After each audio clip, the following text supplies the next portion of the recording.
അസ്സലാമു അലൈക്കും വറഹ്മത്തുള്ളാഹി വബറകാതുഹു. ബിസ്മില്ലാഹിർ റഹ്മാനിർ റഹീം. അൽഹംദുലില്ലാഹി റബ്ബിൽ ആലമീൻ. വസ്സലാത്തു വസ്സലാമു അലാ അഷ്റഫിൽ മഖ്ലൂഖീൻ വഅലാ ആലിഹി വസഹ്ബിഹി അൽ ഫായിസീൻ. അമ്മാ ബഅദ്. വിസ്ഡം ഹദീസ് ക്ലാസ് 3048.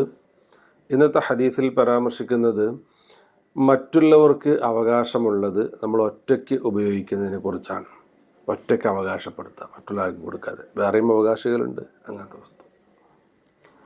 ബഹുമാനപ്പെട്ട ഇമാം ബുഖാരി, ഇമാം മുസ്ലിം റളിയല്ലാഹു തആല അൻഹുമ റിപ്പോർട്ട് ചെയ്യുന്ന ഹദീസ്, അബ്ദുല്ലാഹിബ്നു മസ്ഊദ് റളിയല്ലാഹു തആല അൻഹുവിൽ നിന്ന് നിവേദനം, അന്ന റസൂലല്ലാഹി സ്വല്ലല്ലാഹു അലൈഹി വസല്ലമ ഖാല, നിശ്ചയം ഹബീബ് നബി സ്വല്ലല്ലാഹു അലൈഹി വസല്ലമ തങ്ങൾ പറഞ്ഞു, ഇന്നഹ സതകൂനു ബഅദി അസറത്തുൻ, നിശ്ചയം എൻ്റെ കാലശേഷം പിന്നീട് ഇവിടെ ഉണ്ടാകും, അസറത്തുണ്ടാകും. അസറത്ത് എന്ന് പറഞ്ഞാൽ മറ്റുള്ളവർക്ക് അവകാശമുള്ളത് ഒറ്റയ്ക്ക് ഉപയോഗിക്കൽ, സ്വന്തമായിട്ട് ഉപയോഗിക്കുക. സ്വന്തം ഇഷ്ടപ്രകാരം മറ്റുള്ളവർക്ക് അവകാശമുള്ളത് സ്വന്തം ഇഷ്ടപ്രകാരം ഉപയോഗിക്കുന്നത്. അതുപോലെ ഉമൂറും തുൻകിറൂനഹ, നിങ്ങൾ വെറുക്കുന്ന, നിങ്ങൾ ഇഷ്ടപ്പെടാത്ത വേറെയും കുറേ കാര്യങ്ങൾ ഇവിടെ പിൽക്കാലത്ത് സംഭവിക്കും. ഖാലു, സ്വഹാബികൾ ചോദിച്ചു, യാ റസൂലല്ലാഹ്, അള്ളാഹുവിൻ്റെ റസൂലെ, ഫമാ തഅ്മുറുന, തങ്ങളപ്പോൾ ഞങ്ങളോട് എന്താണ് കൽപ്പിക്കുന്നത്? ആ സമയത്ത് ഞങ്ങൾ എന്ത് ചെയ്യണമെന്നാണ് തങ്ങൾ ഞങ്ങളോട് കൽപ്പിക്കുന്നത്?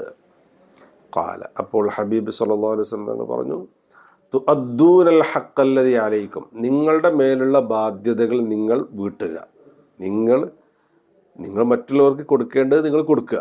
നിങ്ങൾ ചെയ്തു തീർക്കേണ്ട ബാധ്യതകൾ അതൊക്കെ നിങ്ങൾ ചെയ്തു തീർക്കുക.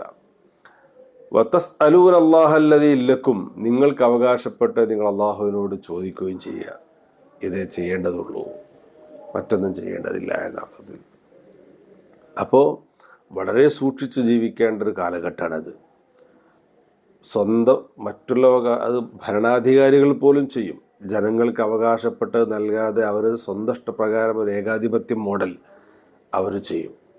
അതുപോലെ തന്നെ ചില വ്യക്തികൾ മറ്റുള്ളവർക്ക് അവകാശപ്പെട്ട സ്വത്ത് കൈക്കലാക്കും, എന്നിട്ട് ഇവൻ്റെ സ്വന്തം ഇഷ്ടപ്രകാരം അത് കൈകാര്യം ചെയ്യും. ഇതൊന്നും പാടില്ല. അതൊക്കെ ഈ ആഖിറത്തിൽ വലിയ നഷ്ടമുണ്ടാക്കി തീർക്കും. ദുന്യാവിൽ ഒരുപാട് വിപത്തുകൾ അതുകൊണ്ട് ഉണ്ടാക്കി തീർക്കും. അല്ലാഹു തആല അത്തരത്തിലുള്ള ദുസ്വഭാവങ്ങളിൽ നിന്നൊക്കെ മാറി നമുക്ക് അവകാശപ്പെട്ടത് മാത്രം നമ്മൾ ഉപയോഗിക്കുന്ന രൂപത്തിലേക്ക് പോകാൻ അല്ലാഹു തൗഫീഖ് നൽകുമാറാവട്ടെ. ആമീൻ. അസ്സലാമു അലൈക്കും വറഹ്മത്തുള്ളാഹി വബറകാതുഹു.